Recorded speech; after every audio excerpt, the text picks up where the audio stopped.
Suara tembakan di Bandara Aminggaru Ilaga, Papua Tengah membuat para penumpang panik berhamburan. Tembakan tersebut diduga dilakukan oleh penembak jitu kelompok kriminal bersenjata, KKB, Organisasi Papua Merdeka, OPM, pimpinan Jeki Murib. Beruntung, pasukan Kopasgat TNI dan Polri yang siaga di bandara tersebut dapat mengambil alih keadaan.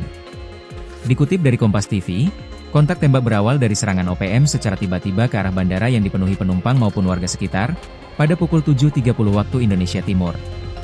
Para penumpang lari berhamburan setelah mendengar bunyi tembakan. Aparat gabungan TNI, Polri pun melepaskan tembakan balasan.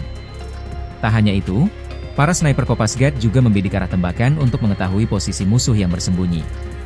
Terpantau, 3 orang KKB dari kelompok Jeki Murib membawa 2 pucuk senjata api laras panjang jenis M16 dan AK-47 serta 1 senjata api pendek. Sempat memanas, situasi berangsur kondusif. Pesawat yang sebelumnya tertahan saat hendak lepas landas telah terbang ke kota Timika, Kabupaten Mimika. Satgas Operasi Damai Kartens dan TNI merespons cepat dan mengendalikan situasi. Beruntung, tak ada korban dalam peristiwa ini. Usai penyerangan, aparat keamanan dari Kopasgat TNI dan personel Operasi Damai Kartens masih bersiaga penuh di lapangan guna menjaga kondisi Bandara Aminggaru Ilaga tetap aman dan kondusif.